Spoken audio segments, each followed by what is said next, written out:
right, the remaining item on our agenda is the Standards and Assessment Special Meeting, which I am finding on my paper. And I will turn it to Standards and Assessment Chair Booth.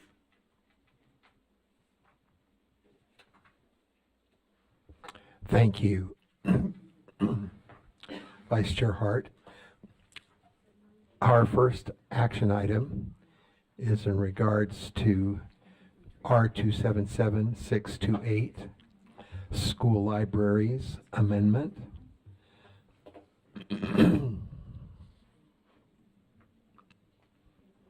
And It's 9, yes. And the recommended action is that the board approves the instructional materials guidance document draft 2 is the first part of the motion. Okay.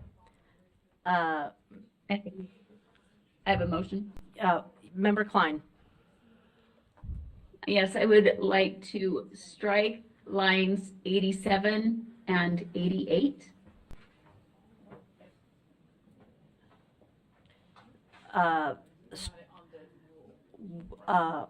We are on the guidance document, not the rule.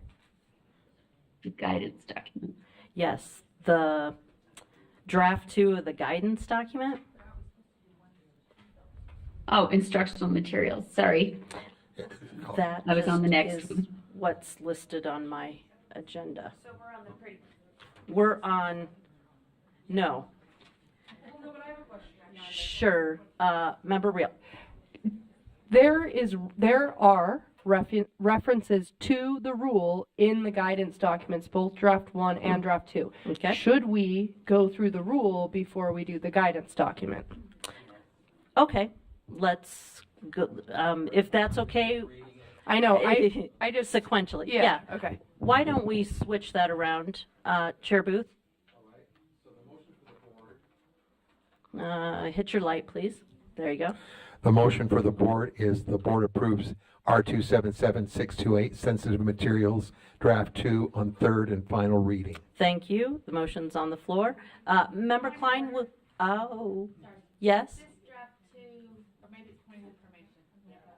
Will you speak into your mic, please? Is this draft 2 board member Earl or just draft 2? This is the rule. This is the rule. Right. I see rule 628 draft 2. And then there's a draft 3. The draft 3 is what came out of our meeting on. Okay. So that's what. We'll go to draft 3. Okay. Member Klein, are you working from draft 3? I just want to make sure. Yes, I Okay. think so. Okay. I hope so. If I see the lines 87 and 88, it will show me if I'm on the right one. I can tell by the verbiage.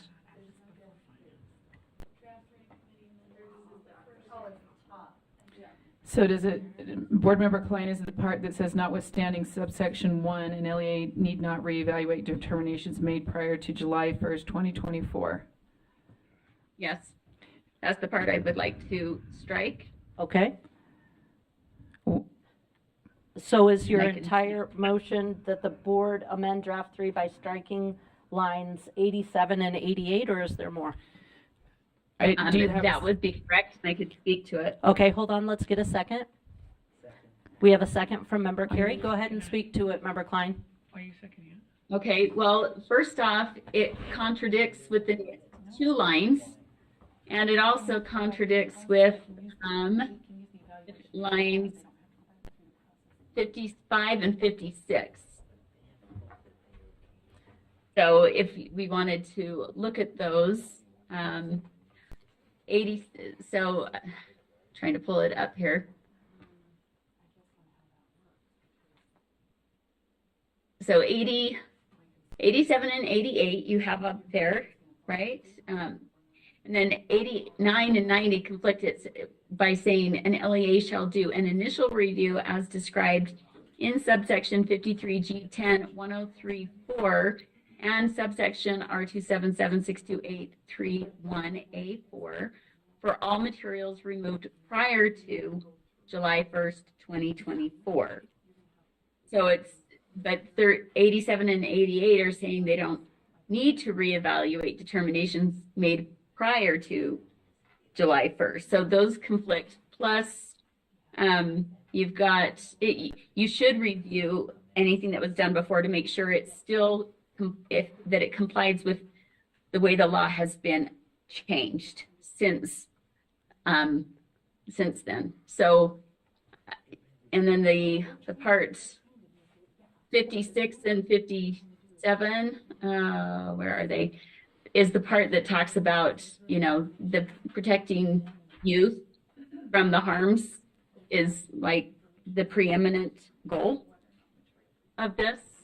So not reevaluating those things that were passed prior to the change in law would not be doing our due diligence to ensure that, we don't have things in our schools that are harmful. Thank you. Can I speak for? You, Thank you. I just want to make sure I'm understanding this, because I actually think if you read one, and I just want to make sure it's clear, because having to go back and look through all the rules and making sure they align, we could be off on language. But on one, it says, for challenges prior to July 1st, 2024, an LEA shall report to the board a removal of the materials based on the final objective sensitive material determination, of which the LEA has sufficient information to support the determination of whether the material previously removed meets the objective sensitive material criteria. Which is a reevaluation.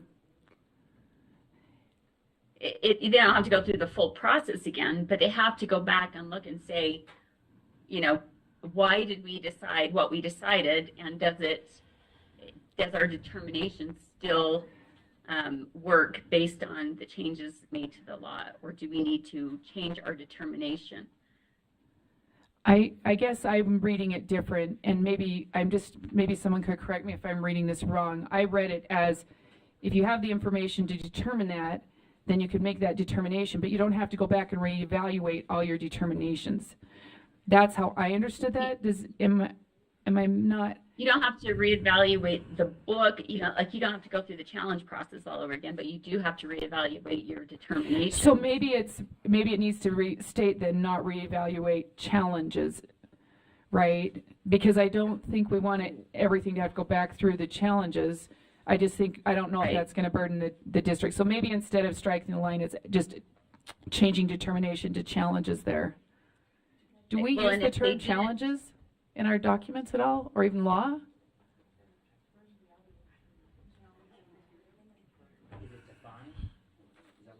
yeah. Yeah, is it even in law or board rule? Because if we change it to challenges and it's not there, it doesn't.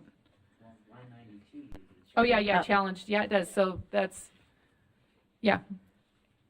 So I'd make. Right, well, and if the district didn't write down why they determined what they did, then they would probably have to reevaluate the book itself. Well, and then there's, the part that says that a public school or an LEA, this is line 87, may not adopt, use, distribute, provide a student access to, or maintain in the school setting sensitive materials, or permit. Anyway, well, there's that part that, they prohibit it, but then they also are thinking that they can, oh, there it is, 97. If a public school or an LEA they're not required to engage in a review under a subjective sensitive material standard. Sorry, I missed. She's but on line 96. 97 in the law.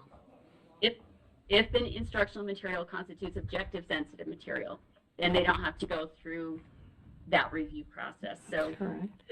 they can just objectively remove it. But maybe it's not determination. Okay, so I feel like that's what it's saying, but maybe it's not determinations that needs to be there. Maybe it's challenges, or what was the other word you just used? Review or something like that.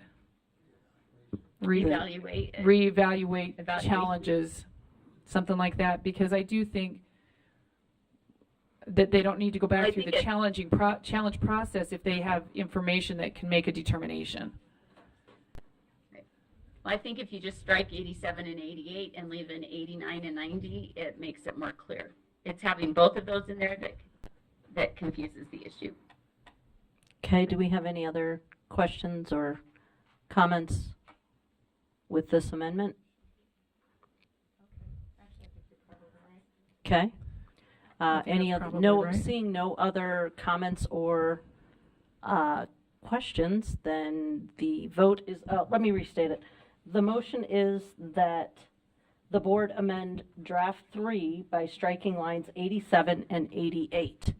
Voting is open. Yes.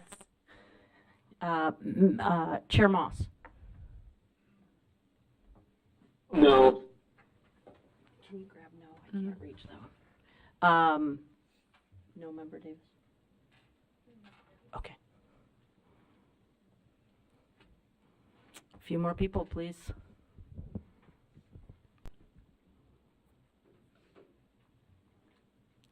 We're waiting for one more. Oh, no, it's okay. I know, I was just trying to figure out, make sure. I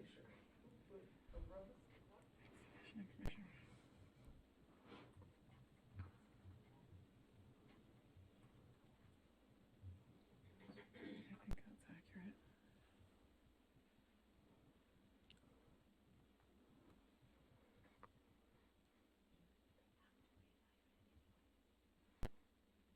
That's. It's redundant. Somebody- All right, that, how did, but it, okay, that passes with a vote of 9-4, the noes being Member Lear, Member Moss, Member Norton, Member Straight. Okay, so we're back to the original motion as amended. Any other, I have the Member motion. Carey? Go ahead. Oh, sorry, Jim. I have two motions on line 59. It currently reads, provides a process for designating 3 or more members, including one parent.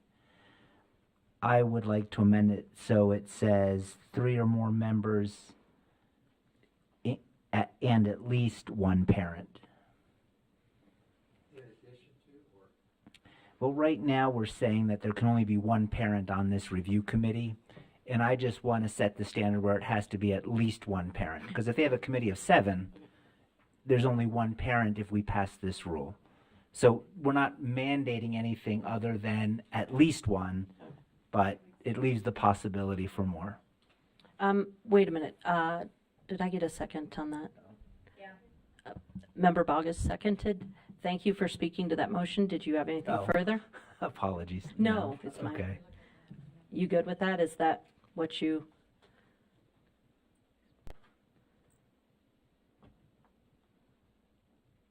That's correct. Thank you. Thank you. Member Lear, is this speaking to this motion? Yes.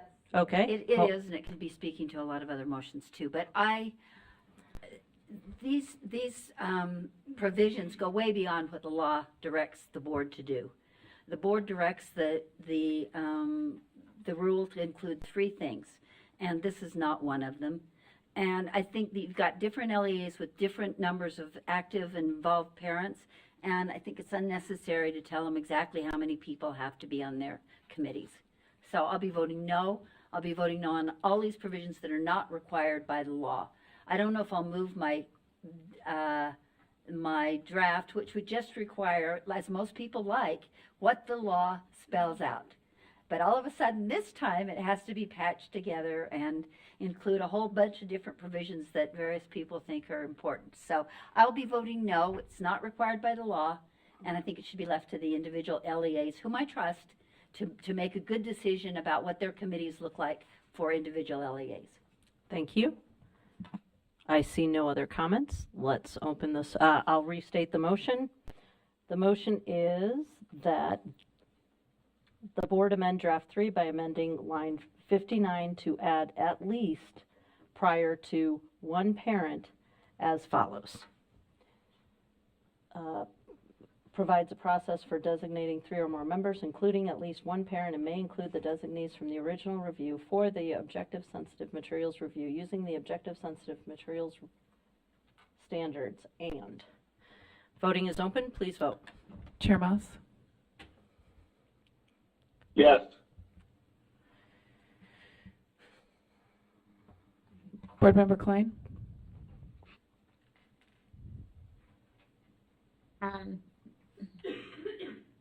Yes, I just, want to make sure they're making their determination based on the law and not opinions. Yes, that was a yes. That passes 12-1 with the no being Member Lear. All right, you had one other motion. I have a question, and this might be appropriate for me to turn this on. This may be appropriate for staff or maybe the maker of the motion, but on line 55, and I think this goes back to the law itself, but on line 55 it says prioritizes protecting children from the harmful effects of illicit pornography. And we've mirrored that language here in our rule, but I did not see a definition of illicit pornography in the HB 29. So I'm wondering, what is the difference between illicit pornography, and is that something that we just let lie and let the LEAs figure that out? But I Googled illicit pornography, which was a mistake. And so, and it was on a USB laptop, so just let everyone know. But, and the definition left me unclear. So I'm just asking, if there's no definition and we're using this term, I don't know how LEAs are supposed to. Was the term in the law? It is. Was it defined in the law? Not that I saw. And that's my question. Then I don't, well, I personally think we leave it alone. But if anybody wants to. But I guess my question is, are we compounding that, and I'm going to refer to it as an omission. It may be intentional, but if we're just repeating it because it's in the law, if these rules are supposed to be providing guidance to the LEAs, are we? Because are we suggesting that we're prioritizing protecting children from the harmful effects of illicit pornography? I just, to me, sometimes asking the opposite question provides clarity. And to me, can pornography not be illicit? And the answer is no. So it just seems like it's a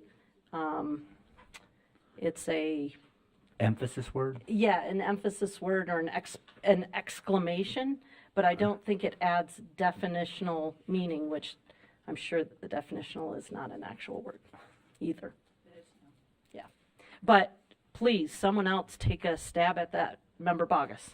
In a moment of humor, my dictionary says that it could be ungrammatical pornography. I think that's a little weird, but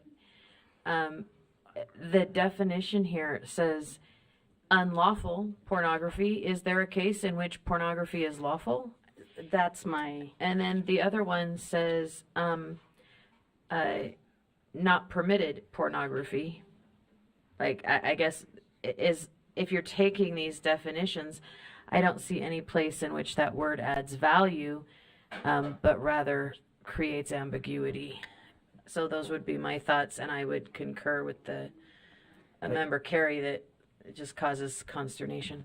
If I may, Yeah, it's my understanding, and if there's maybe Ben or a First Amendment attorney, but it's my understanding that a lot of pornography is constitutional and it is protected. It's obscenity that is unconstitutional.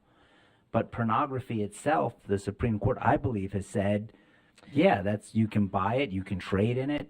It's the obscenity. When it comes into that obscenity realm, that's what makes it unconstitutional. But I believe that haven't we already established what we've established what constitutes pornography in Utah, so none of it is legal. Yeah, and then, yeah, oh. Yeah, I concur Right. with Board Okay, Member Lear. fair. That, but we have a bright line test. Okay. All right, so I am open to any sort of amendments.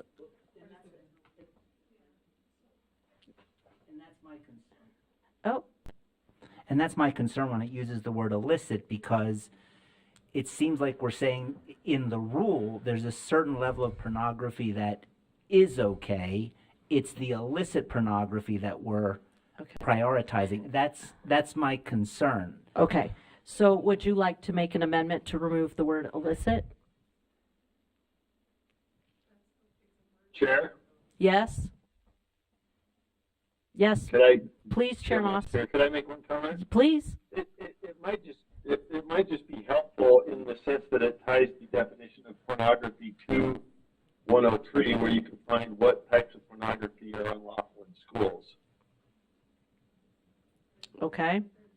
I mean, it sounds repetitive on the surface to say illicit, but I think Member Chair is right. Some pornography is allowed, Okay. but it's not allowed in schools if it crosses the line, which makes it illicit under Utah law. Okay. That might be the value of having both Okay. words. That provides some value then. It's illicit because it doesn't belong in schools.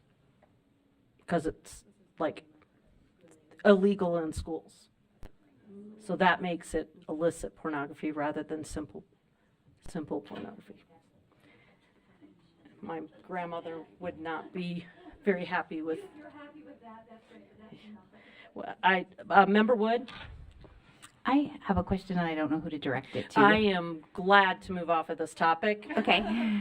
It's regarding lines 62, 63, and 64. And I believe if we make a rule, it should be simplifying, and so that as people read it, it's making whatever the law said, it's making it easier to follow through. And so I'm wondering what our intent is in developing a policy related to conflict of interest in association with membership. Example, which is not usually how we write rules, putting in EX dot, those responsible for procurement or individuals who brought the challenge. Are we saying we don't want those responsible for procurement or the individual who brought the challenge on the committee? Then why didn't we say that? Do you But I have don't- an amendment? Well, I'm just wondering what the purpose of those lines Okay. were. If someone can't clarify clearly, I will remove them, 62 through 64. Okay, would you like to speak to that? If I could, goes to my second motion, which was on line 60. We have parent and may include. My motion would be and may not include designees from the initial review. And to So are Board you Member making a Woods. motion? yeah, Okay. yes. But to Um, Board Member Wood's point, I think we have lines 62 through 64, because as I understand it, that initial review committee makes a determination. And what we're trying to say here is, well, if that review is challenged, can the people who sat on that initial review committee sit on the committee to determine the challenge? And I think that poses a conflict of interest, because you've reviewed it, you've made a determination. So basically you're sitting on the trial court as well as the Court of Appeals. And so I think this language that you addressed, 62 through 64, was an attempt to address that conflict of interest. And I'm saying we could alleviate that by just saying, and may not include the designee. So whoever sits on that initial determination panel should not sit on the review panel. I think that creates an inherent conflict. And if that motion were to be successful, then I would say we could also strike lines 62 through 64 as being unnecessary. But that's my determination. I I would defer to. allowed you to probably go too long because we did not have a second. Oh, sorry. The second has been made by Member Norton, and Do we have the motion? Did you catch it?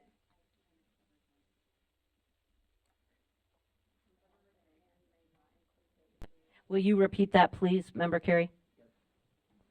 So the motion would be that the board amend draft 3 by, and it would be inserting the word not on line 60, following the word may, and striking lines 62 through 64. Okay, the motion's been made and seconded then by Member Norton. We'll speak to this motion. Member Bogus?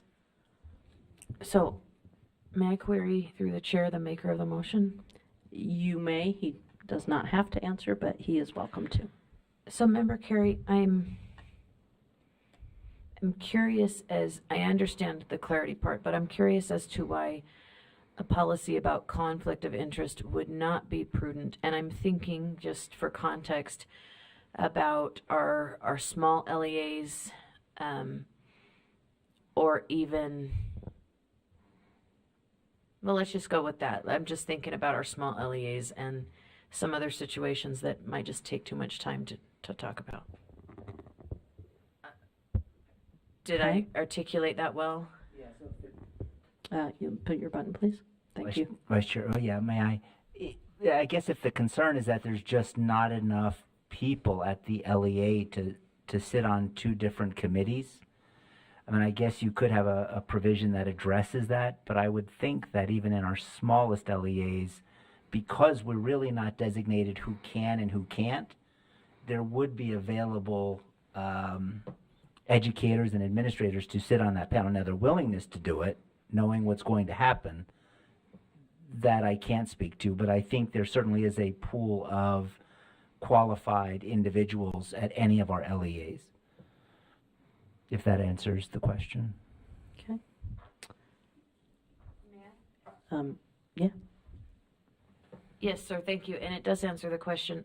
I think, for me, I would love to see a COI policy. Just for example, if you've been on the previous committee and you're in appeal, you would have a conflict. You can't adjudicate a previous adjudication. And so it just seems to me that that would be something necessary to consider. Okay, thank you. Member Lear? Well, again, this goes beyond the law. LEAs don't need this kind of direction. I was told by several of them, you don't need to babysit us. We've got this figured out. We don't need this kind of direction. So, voting no again. But let me also point out that in administrative context, it doesn't follow with Member Joe's analogy to court systems, that there is no problem in an administrative, where an administrative body acts in a judicial role for them to be in two different levels of appeal. So that's my legal knowledge. You can trust it or not. But I do agree that in small LEAs, there are not that many interested people. As passionate as some people feel about this, there in many LEAs that are small, including small charter schools, there are not that many passionate people. And getting people to who are willing is probably more important than getting the exact determination that this board thinks is necessary. Okay, Member Reel? I'm all right, thank you. Okay, Member Carey? Yeah, that was just a fire drill. I'm going to withdraw the motion if I'm allowed to. Okay, motion. The motion's on the board. He can, belongs to the body. Correct. So is there any objection to that motion being withdrawn? Hearing no objection, that motion is. You object to the motion being withdrawn?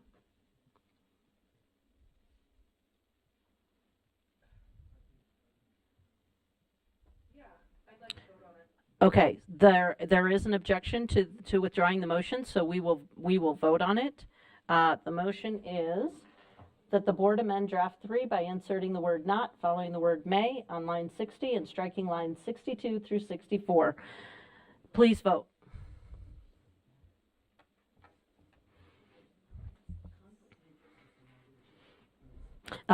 Chair Moss? No. Member Klein? Abstain. That was an abstain?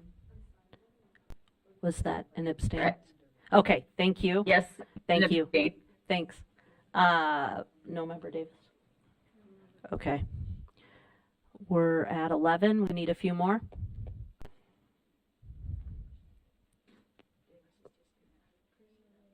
Green, Lear?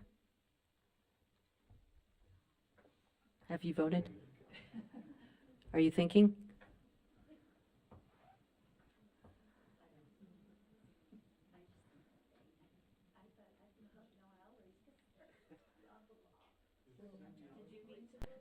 Member Davis? No, she's not on. So we've got 12.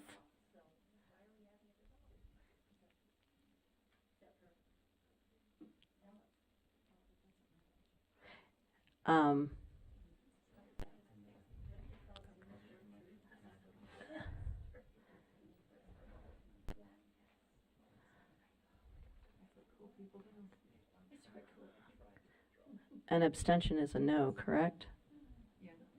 Is counted as a no? All right, that motion fails with 6 yeses, 1 abstention, and 6 noes. The noes? Yes, it fails. Now I'm just reporting the vote.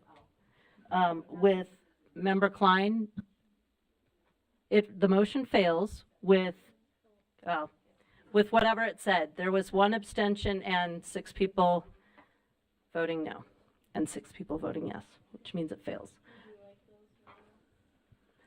No. Member Straight. Yes, I'd like to look at lines 65 through 69. And I know the concept, but I'm not sure the exact verbiage. Are you making a motion? Yes. Okay. I will be.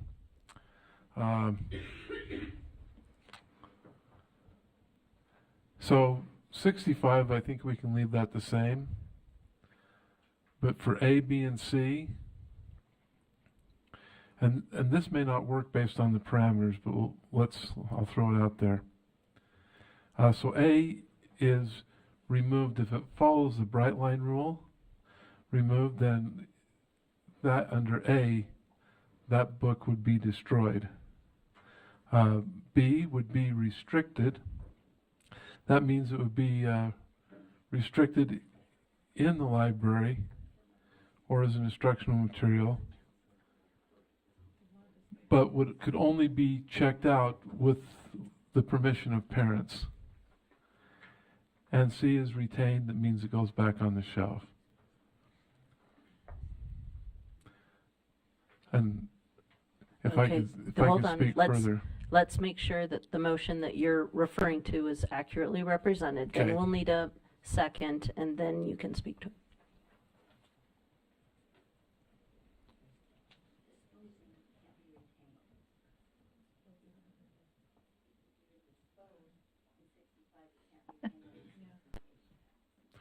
Well, that means it's no longer restricted. Carol, is my intent. Okay, can you repeat C, please, for the, Retained. okay? Does that reflect your motion?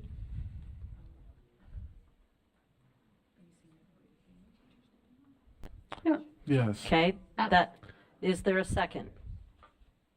I have, It's seconded by Member Lear. Member Klein, I have a hold on. Now, Member Straight, you can speak to your motion. Okay, thank you. And then back to you, Member Klein. So, I guess my contention is for A, is if it violates the bright line rule, I don't want it to go anywhere. I don't want it given to anyone. I want it destroyed because it violates the bright line rule. It's pornography. And C is problematic because sensitive materials removed from student access may not be sold or distributed to a minor. well, if we don't destroy it, then in some way, are we going to give it to the county library? Are we going to give it to another library? Are we going to give it to a parent? In other words, we're going to distribute this item that we say is pornography.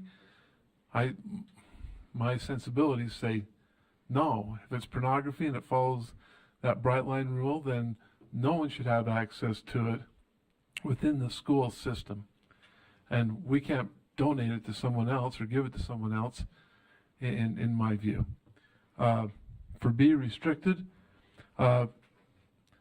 these are books that do not necessarily fall in the bright line, and we have some literary value, and we want them to be available, but only with the permission of a parent.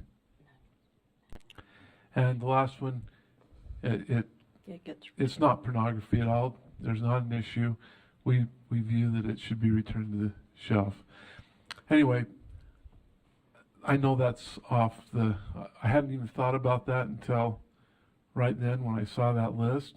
But anyway, that's my thoughts, and please rip it apart. Thank you. Member Klein?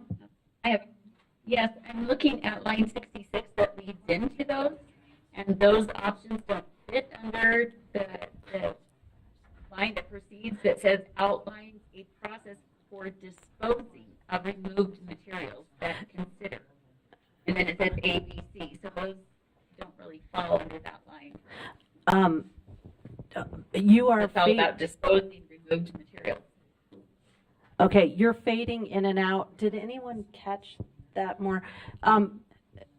Member Klein, we couldn't catch that. Okay, let me try again. There, whatever you're doing right now, just don't move. Okay, so the line preceding those three options that he outlined, this is the line that leads in. It says, it outlines a process for disposing of removed materials that consider A, B, C. So only A on his matches that line that leads into the three. The other two are not a process for disposing of removed material. Okay, does that make sense? Okay. Thank you, Member Klein. Vice Chair Earl? And if we're going to do the law thing, there isn't any provisions within the law for restricted. I'm just saying, I know. Yeah, well, we're not, though. We're there. No, we're not.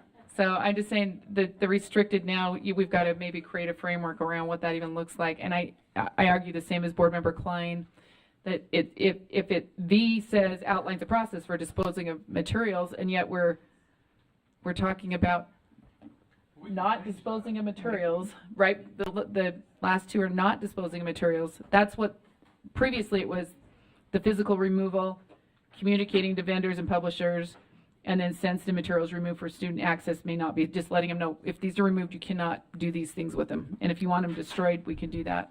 So what? And B and C, okay, yeah, sorry. What is, I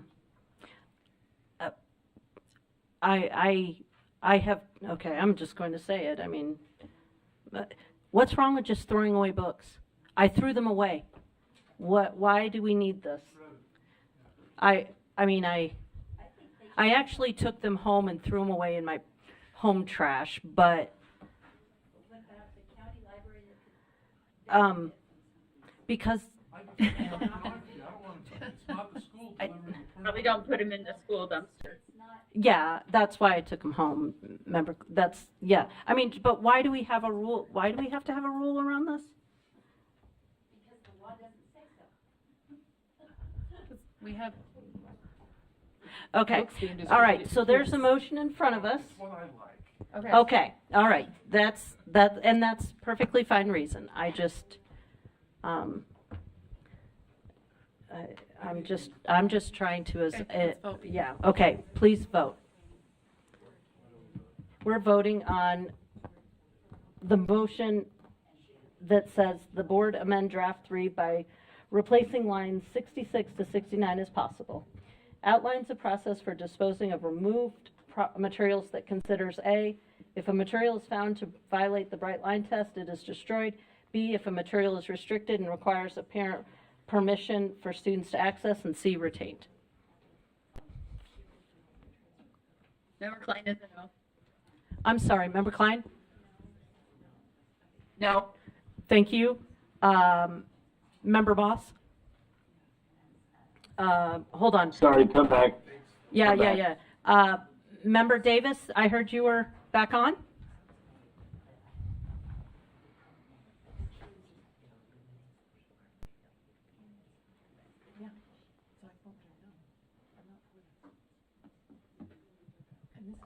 Sorry. Are you prepared? I'm so in this conversation that I better wait. I better abstain for the moment.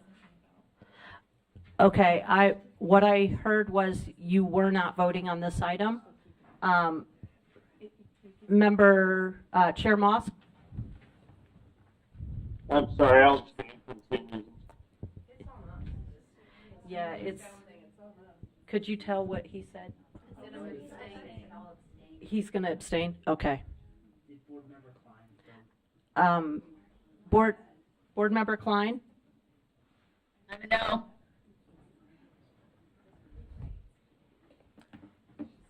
I'm a no. Okay, thank you. Member Klein is a no. All right, we're missing. Thank you. That fails with a vote of 4 yeses, 1 abstention, 8 noes.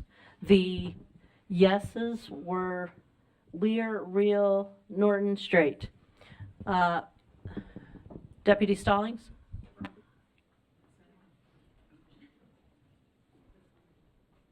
Oh, I thought you had. Apologize. Yes. Somebody asked whether all of the provisions that are included in the current R277628 are required by code. Right. You know, there are times when the legislature says the board shall make rules. Other times they're silent. There's only 2 aspects or 2 provisions that are required to be included in board rule. And the two are the complaint process.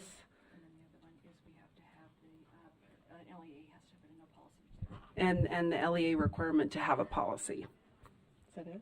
And somebody asked me to clarify that, so. Okay. Just So sharing the that. clarification is that we have to have, say that again, we have to have. There are only 2 requirements. Right. 2 elements that need to be included in a board rule. Okay, so No. does it even need to be a board rule, or Yeah. are there 2 requirements, period? Davina can speak to it. So let me try, which is the statute does not require a new rule or a board rule. It requires the LEA to have a policy, which they've already been required to do. And the second part is that it requires a complaint process to the board, which is already included in R277123. I think that's the right one. And so that's a requirement from the statute, which those 2 pieces have already been completed to best of my knowledge. I'm going to just double check with Davina. That's my understanding too. Okay, so the piece of code that we're talking about does not require the board to have a rule. This is simply to clarify for LEAs and to help them, guide them in the process, but it is not required. Correct. All right. And Did you? yeah, I just want to, yes, except, and I'm going to say the except because there are things that we need to have clear for our staff to be able to do what they need to do. And I'm going to give you a couple of examples. One of those is we're asking that they actually designate someone to be the receiver or the collector of information that goes back and forth. Otherwise, we have all kinds of people sending that. Well, you're right. We don't have to put that in a rule. But if we put it in a rule, then it's very clear on how that takes place. It's less, you know what I mean? There's things that we do to create clarity. The other thing I think you want clarity on is exactly, they're asking questions. When do we submit? When do we, you know, how do we engage with the before 2024? That's why we're trying to get this out, is because, not because they can do whatever they want. Of course they can do whatever they want. There's a lot of questions. That's why the rule's doing that. The other provision is even at the end where it talks about the 60 days for board members to put something on the on an agenda. There needs to be clarity around that in order for that to take place. Or we can just leave it for what it is and, you know, cross our fingers. So. Okay, Member Wood? Yeah, I was sorry, I'm working on some language. So I'd like to make a motion to amend, We did. Okay, a motion. yes, to amend lines 59 through 64. Okay, Well, actually, no, I changed it. So lines 62 through 64. wait a minute, he hasn't made the motion yet. So, do I have a second so I can speak to this? But Well, you should hear what it please says make the first. motion so we Okay, can, clarifies that those, so V1, clarifies that those responsible for procurement of the material or the individual who brought the challenge may not serve on the review committee. And you get rid of that X, weird X. X, those responsible, so that'll go away. Can I speak to it? wait, Just point of information. Yes. That X will go away? Yes. Okay. Sounds stupid, so. I kind of wanted to do that. Yes. Yeah, so up at the top, it says they have to develop a policy. And all of those, there's a designates, provides, outlines, there's all these verbs that are in the current form. And then in the middle of developing a policy, we develop another policy. So in their policy, let's not develop another policy within the policy. Let's just clarify within the original policy at the beginning of the rule. Yeah, so clarifies that those responsible for procurement of the materials or the individual who brought the challenge may not serve on a review committee. I'll second that.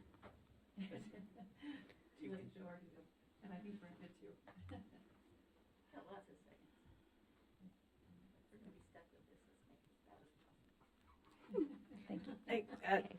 watch the editorials, please. I'm gonna turn your mic off.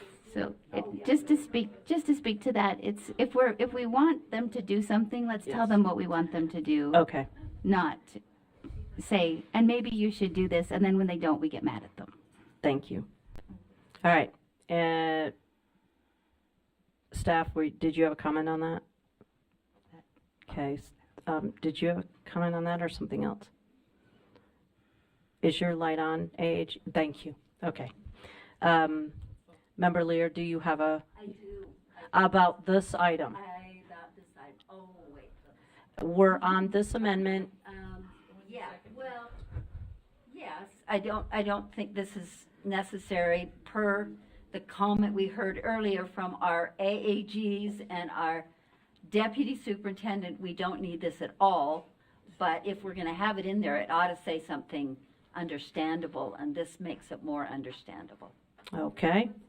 I see no other comments. Please, let's put this to a vote.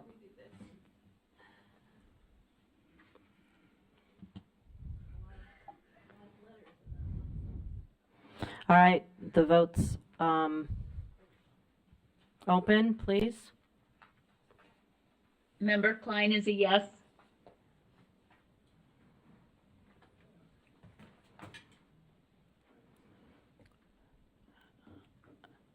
Chair Moss? Yes. Okay. Member Davis? Yes. All right, that motion passes unanimously. All right. You have an amendment? Was that why you, okay, go ahead. All right. You have amendment? Based, Okay. What did we skip? After our staff spoke about not needing this rule. Okay. For two pieces. Okay. We just kind of pretended they never said it. Well, they said it, but We didn't pretend we we just, spoke to it too. nobody, We didn't ever, I would have wanted an opportunity. okay, go for it. Go for it. I think that it is well advised to listen to those people who have to operate this program. And they're repeating to us, two of them attorneys, that we don't need all of this stuff in the rule. We only need two pieces. And they spelled out what those should be. And my information that is contrary to what some of you have said from LEAs is, we don't want this. We don't need this. We don't want the clarification. And we've got that brilliant indemnification clause in there for LEAs. If they make mistakes, they're indemnified. Their employees are indemnified, rather. So I think that we don't need to do this. Again, my conversations with LEAs, and I did talk to 7 of them about 2 different issues, was we don't want this, we don't need this. Don't add to our burdens with this. Okay. Thank you. That's not a motion, that's just a comment. It was a comment on the, Comment that all was right. made by our staff.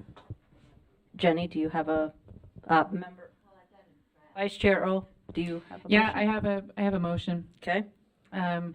Just on line 78 through 80 to strike that provision. Let me ask a question again. Sorry, I do have a question. Are we required by law to have a model policy? Is that what you said? Or to have a policy? Or guidance? Perfect. That's all I needed to know. Okay. Strike line 78 through 80. And then so it would slide down. So it would be R277628-4 would slide in there where 78 through 80 is. And it just says incorporation by reference, instructional materials, and I put compliance checklist, but whatever we want to call, if we just want to call it guidance document, resource, we could probably just leave it at guidance document. And Jay just had a question on that though. Yeah, that's what it says in the law, huh? Guidance. So that's what I would say. Is that your motion? No. Where's, no one, I mean, does anybody let me have get- it? Let me get the whole motion. Okay, let and me then- get the whole motion. Incorporate, I'm just gonna leave it guidance document, because that's what we have. Instructional materials, guidance document. Incorporation by reference, instructional materials, guidance document. Does someone have that?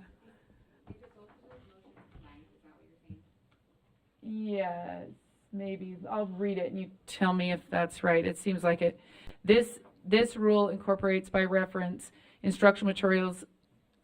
Instead of compliance, let's keep it the guidance document, because that's what we had, and that's in law it says to give guidance. Resource. So instructional materials, guidance resource, guidance document resource.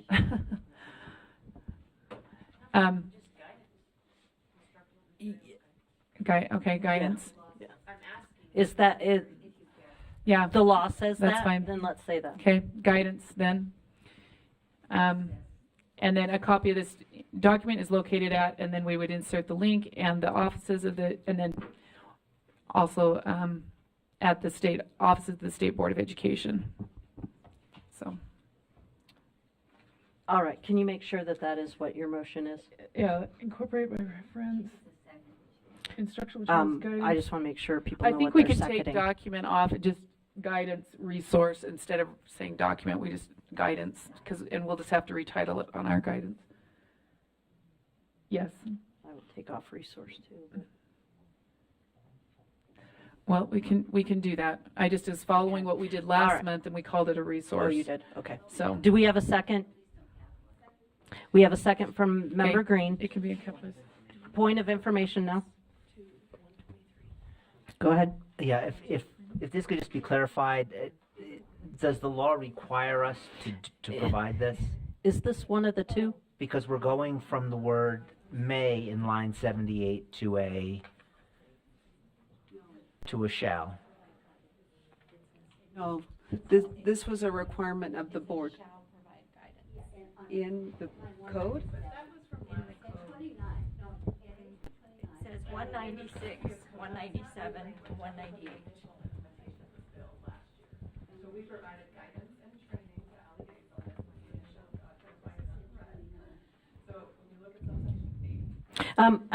Can you please come to the microphone? Oh, I know what you're trying to say. Yeah, so that language about provide guidance and training was in the original code. The new part is establish a process to which an individual described may report to the state board. That's what you are now required to do. We already did the training and guidance last year for this bill. So that language is old and has already been attended to. So you're saying we don't have that language in code? It's in code, but we've already done that. It's not a new piece of code. We've already provided that. Okay, Deputy Superintendent, hold on. Yes, thank you. Just as a reminder, that subsection, it's now 8A, it was 4A, states that the state board shall, in consultation with the Office of the Attorney General, provide guidance and training to support public schools in identifying instructional materials that meet the definition of sensitive materials under this section.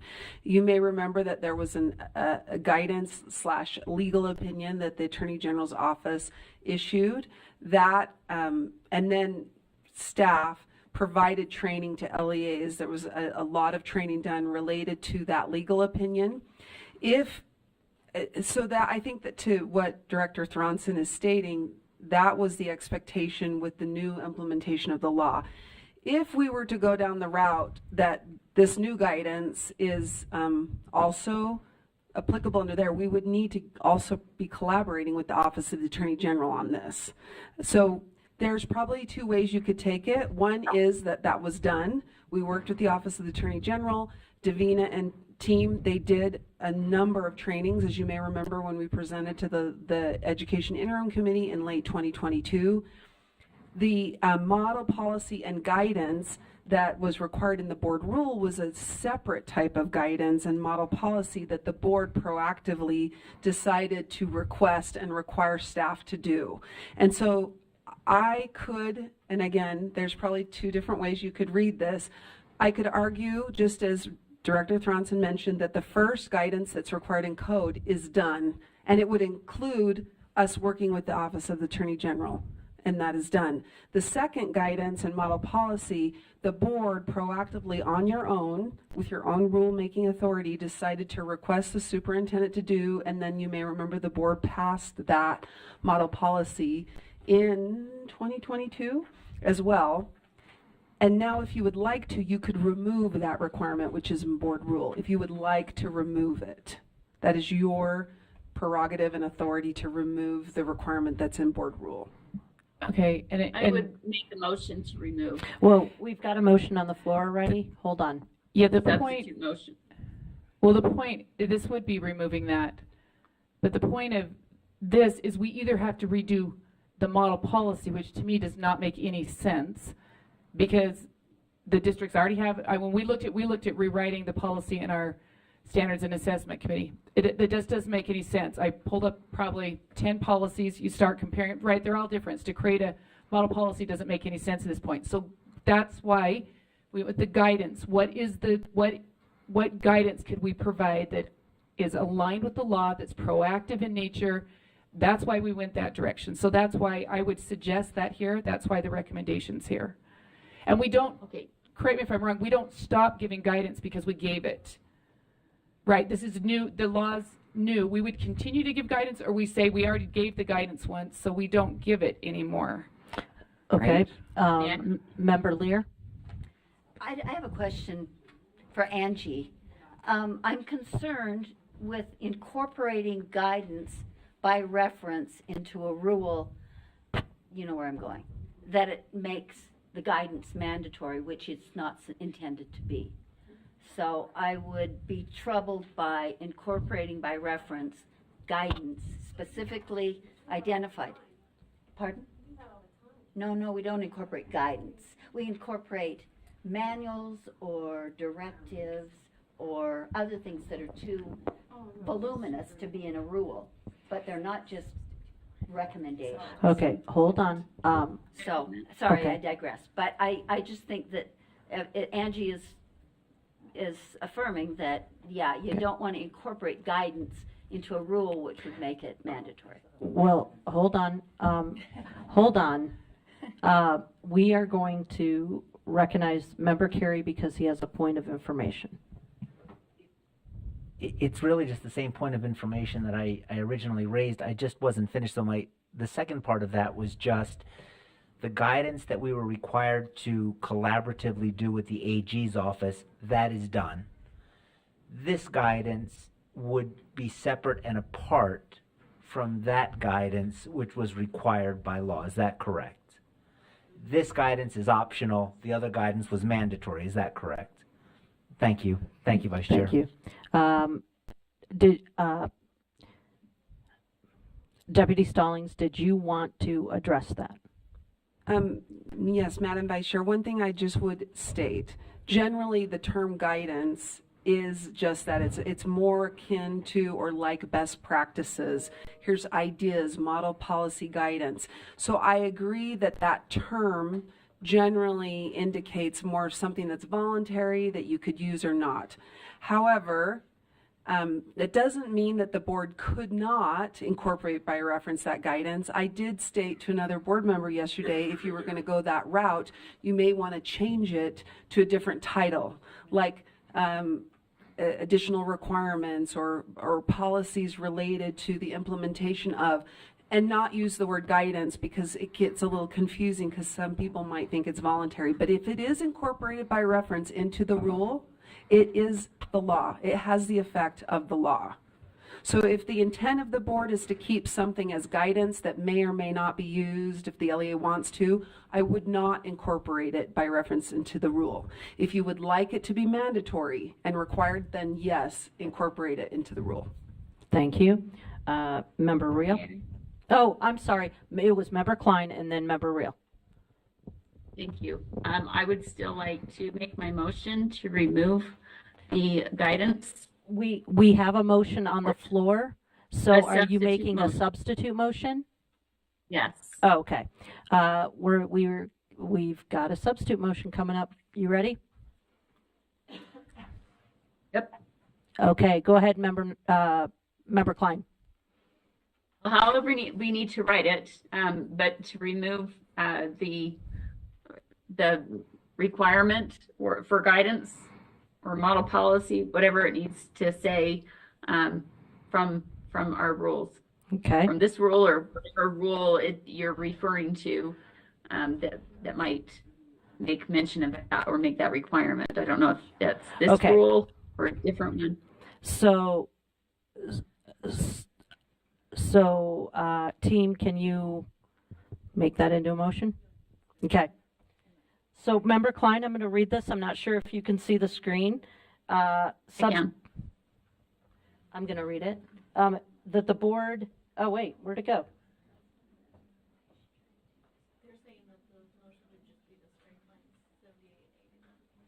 Oh, okay.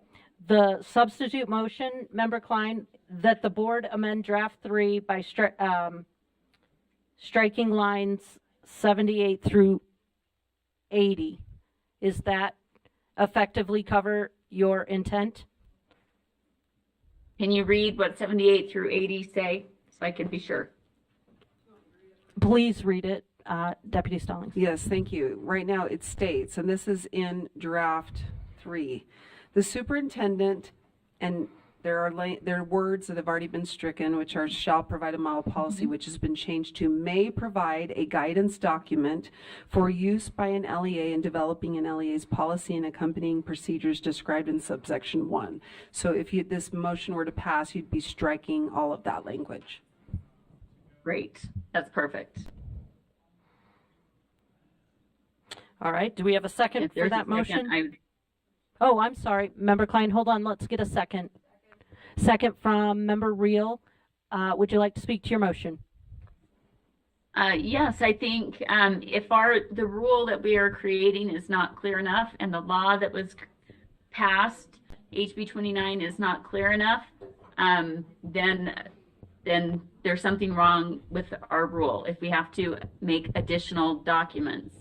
I see what went into the bill that was passed, the endless hours of debate, and they narrowed it down to what's in the bill, and we're trying to keep our rule consistent with that bill. As soon as you bring in a guidance document and you bring in all this other language, it just muddies the water again and adds, it's too many words to dance around, too many opportunities to misinterpret or reinterpret, and districts are going to struggle with the more words we give them, or take advantage of the more words we give them in order to do what they want to do or not do what they don't want to do. Okay. That is required by the law. So I think if we keep it as close to what the law says, I think we are on much safer ground. Thank you, Member Klein. Member Reel? Thank you. Member Klein, I wholeheartedly agree with your motion. Although I am very grateful for the learning experience and very grateful for Member Earl's time that she spent creating the first guidance document, and then I created a second one today that was late, and it's my fault that it was late, but in that process, I kept trying to figure out exactly what you were saying, which is how do we keep this within the law, and then also respect that LEAs have legal counsel. They know how to read the law. Davina and other staff are here and available to help them if they have questions about it. But I think that having the guidance is unnecessary, and we should just stick to what is in the law and trust our LEAs to make their policies based on our rule and what's in the law. So I support this motion. All right. Member Bogus? I have no comment. I want to move an amendment. Okay. Well, you were next in line. Don't we have to vote first? Um, I don't intend to amend this motion. I have an amendment to the rule okay. itself. Okay, I see. It's not an amendment to this motion. No, ma'am. Okay. All right. So seeing no another, we are ready to vote.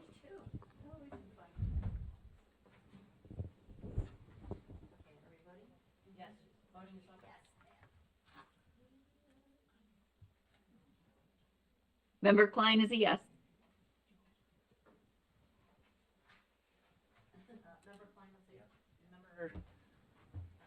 Sorry, I didn't mean to snap my fingers. That was inappropriate.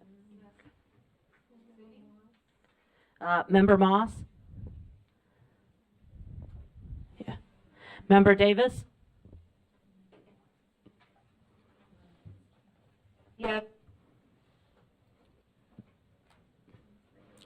Did Moss? I'm a yes. Moss is yes.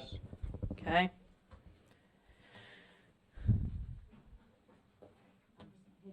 Things. Member Davis? We got everybody? Okay.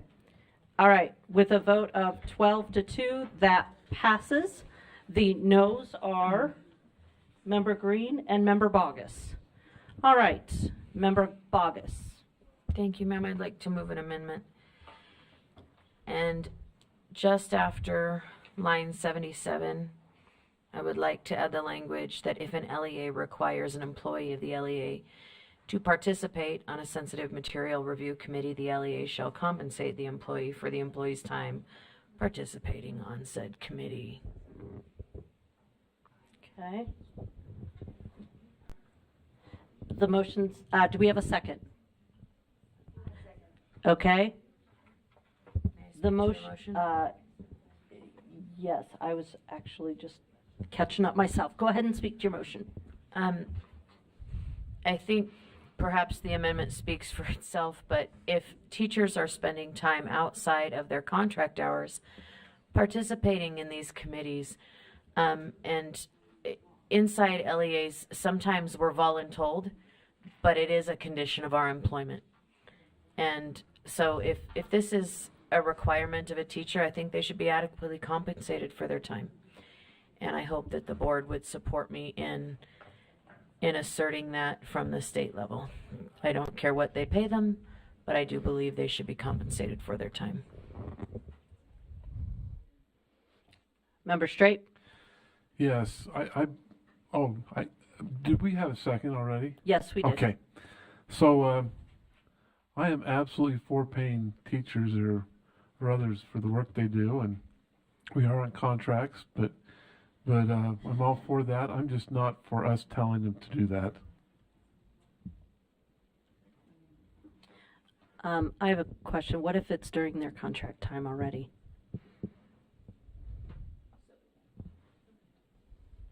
So maybe that would be an appropriate amendment, because if it's during contract hours, that would be different as opposed to we're having a 6 o'clock meeting. Right. Or something like that.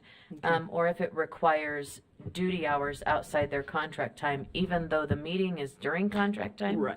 That would also fall under this. Okay. However you would like to articulate that, I do understand your point though. Yeah.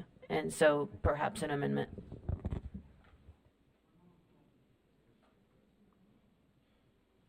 I actually could amend it right now. Go for it.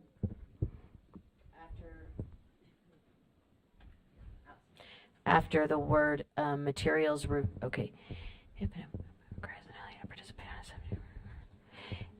Requiring engagement outside of contract hours, right after the committee, yep.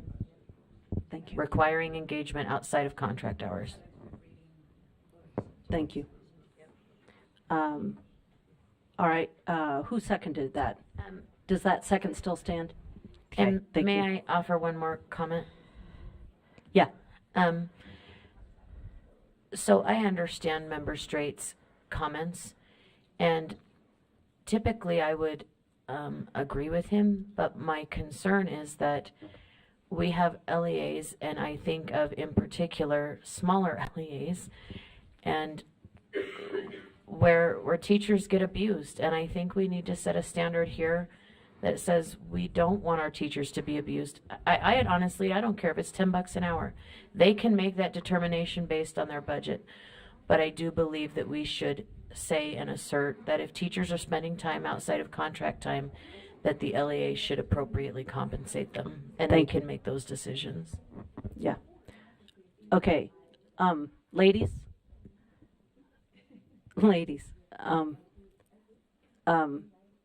are we prepared to, Member Straight? I think once you start down the slippery slope, we can take this many places. Why don't we dictate how much that is per hour? Why don't we dictate how many, maybe overtime. If you're a slow reader, you should get extra time for reading the books. And Okay. anyway, we're going down a slippery slope. Okay, thank you. Okay, unless you have an amendment, no more comments. Okay, let's open the voting. Hey, you guys, can you go tell them they need to go outside? Are we ready to vote? Yeah, voting is open.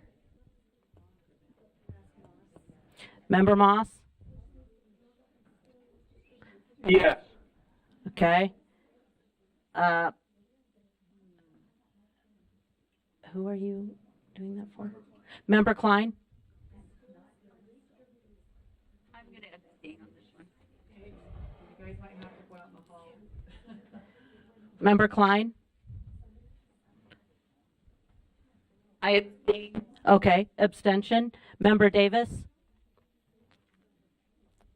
I really hate unfunded mandates, but yes. Yes. Okay. Ladies, can you take either that outside, or can you vote before you go?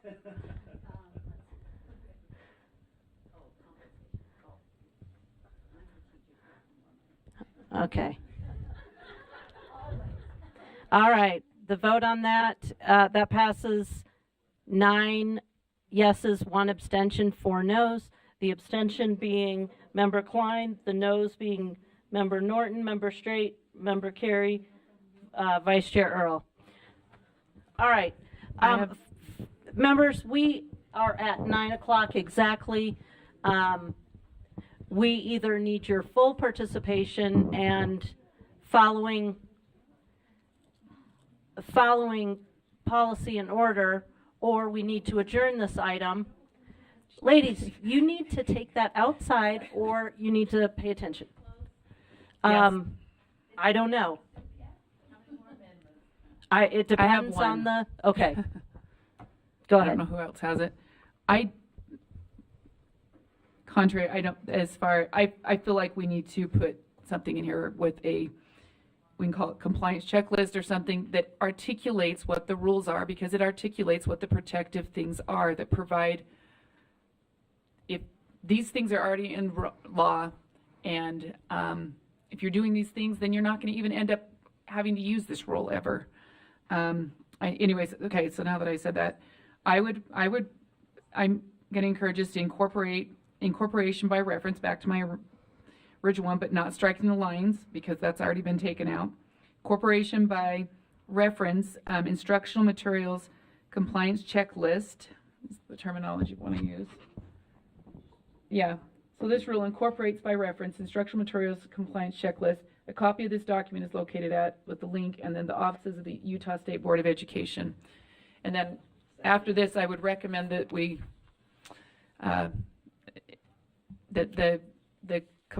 the guidance check, whatever the compliance checklist, that we either move it to next month or move it to tomorrow to look at and be able to narrow those in. I think there's language good on both. So Okay. We have a motion and a second.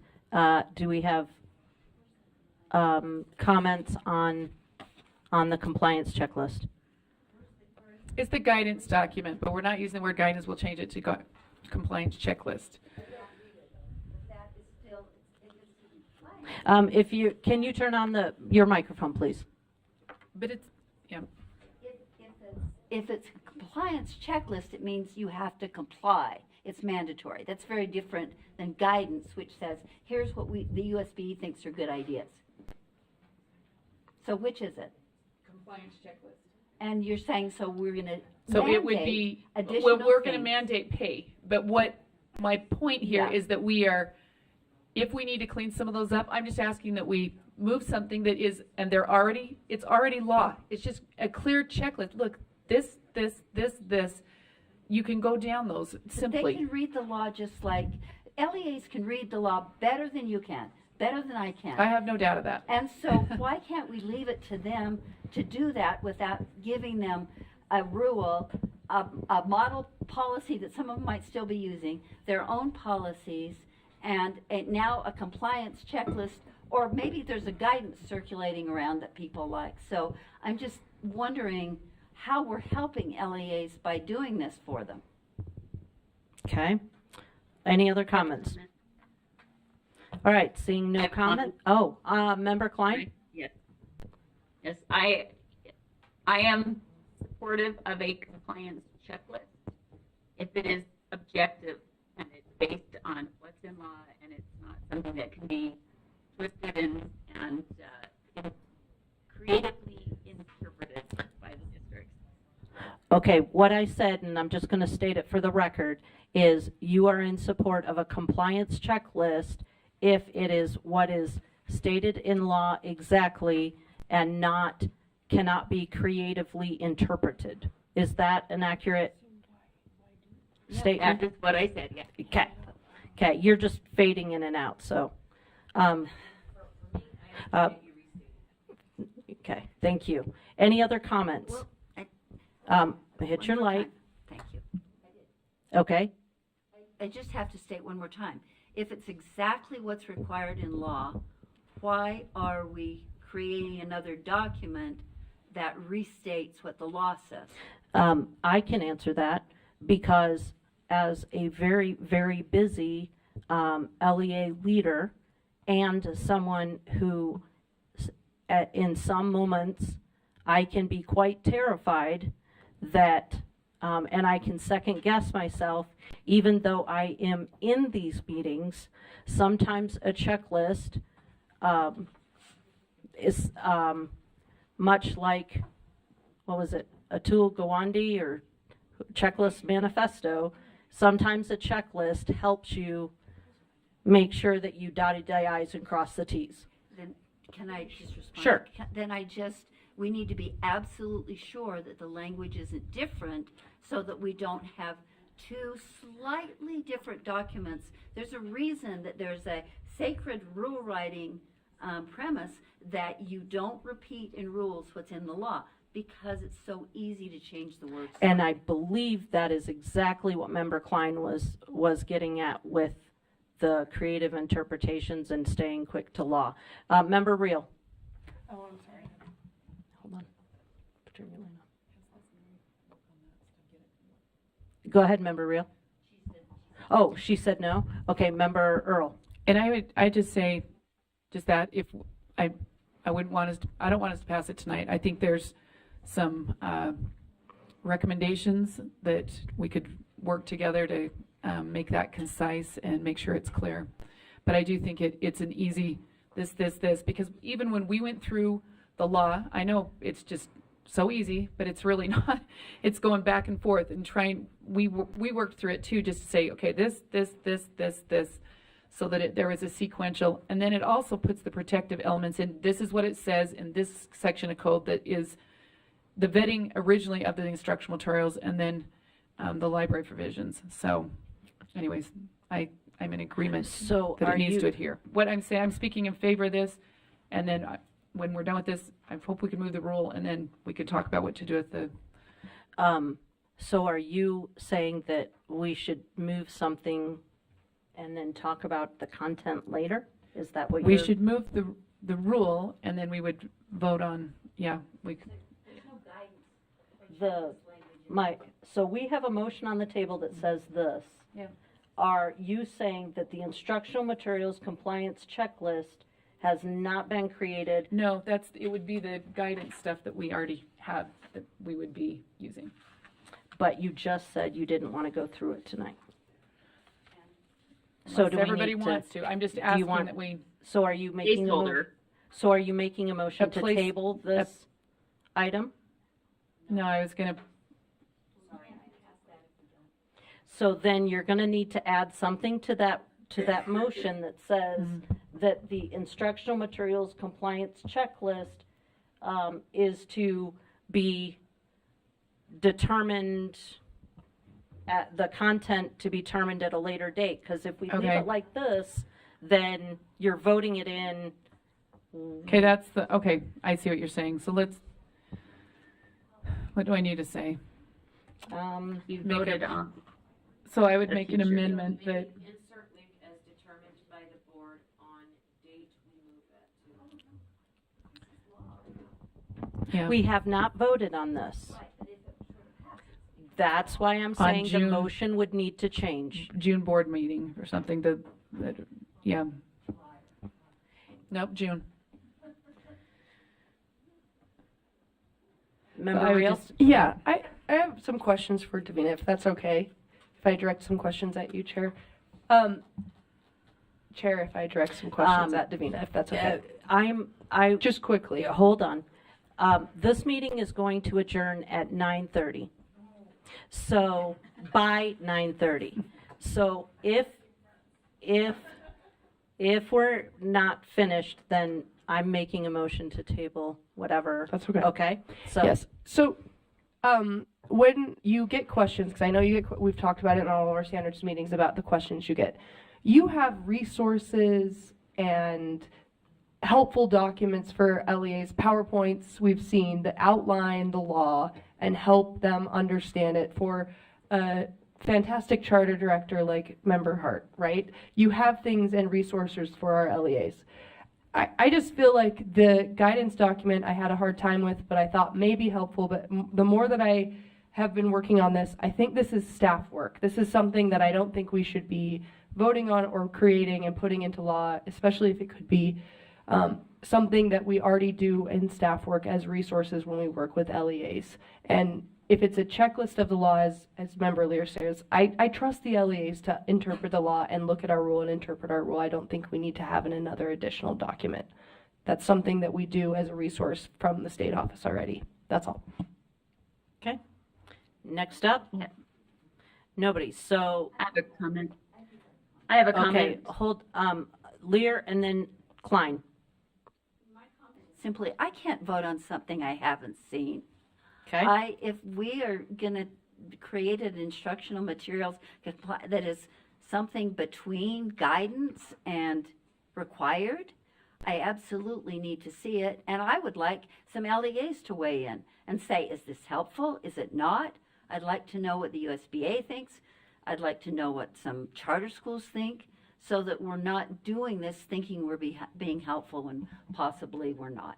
Okay, Member Klein?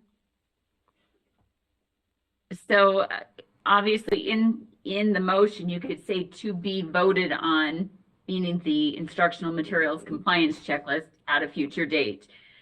So that it's clear we're not voting on something we haven't seen yet. We're just voting on this language, and then whatever is inserted later will be voted on at that point before it's inserted. That is correct. Are you making an amendment? Well, maybe it needs to be more clear in the motion. It seems that there's some confusion that we are voting on something we haven't seen, which we're not. Okay, so I think that it's important that the checklist, I think the checklist is super important in that it will make things uniform across the state. Everybody has the same checklist. People aren't cherry picking what parts of the law they like and don't like. And then it's right in our rule.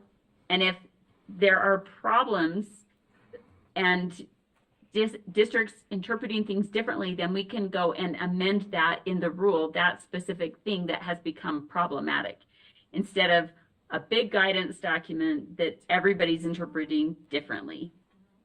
It's just, here's the checklist, it's straight from the law, you're either following it or you're not, and it's super objective.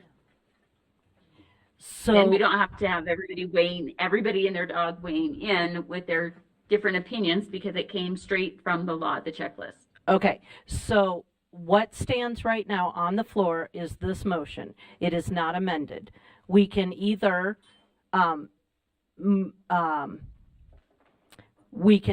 continue making comments, we can amend the motion, or we can vote on the motion. So, Member Lear? I go back to the fact that we can't even assume that the checklist would pass at all in the abstract. Okay. I don't know that. So to put that into a rule that we're going to now propose to vote on, making something that we don't even know what it will look like, if there will be anything at all, it could fail. Okay. Is wrong. Okay, so right now there are no more requests to speak.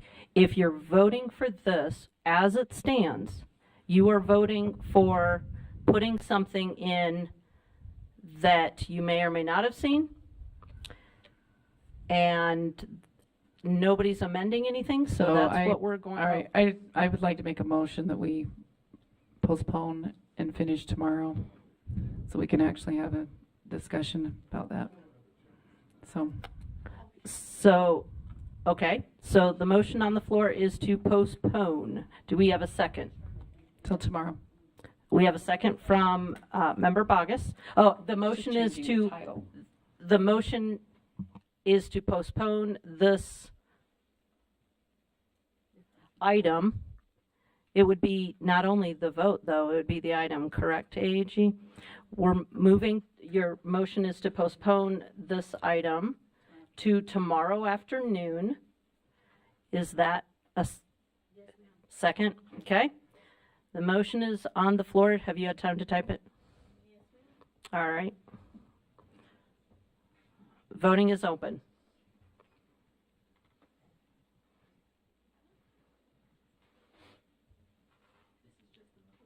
Yeah. Chair Moss? Yes. Member Davis? Member Klein? I am going to vote no to postponing because I will not be here. You are going to vote no to postponing it? Because I won't be here for the vote tomorrow. Okay, so you're not going to be here tomorrow, but your vote is a no? No, I'm postponing. You heard a no? Okay. All right, no. Would you just change it? Oh, member Davis? Okay. Can you take out member Davis's vote? What if you just moved it to an abstention? Well, it wouldn't be right, but it would trigger them to look at.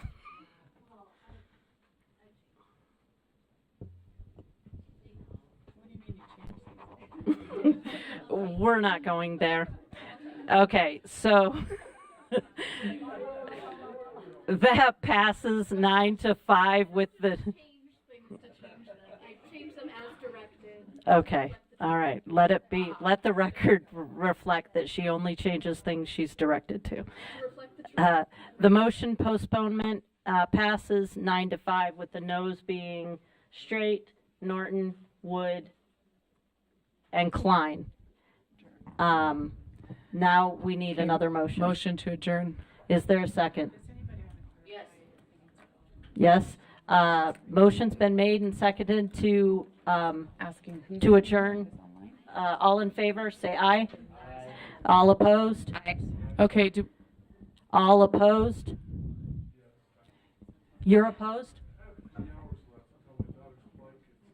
Okay, that passes with a vote of 13-1. okay, question.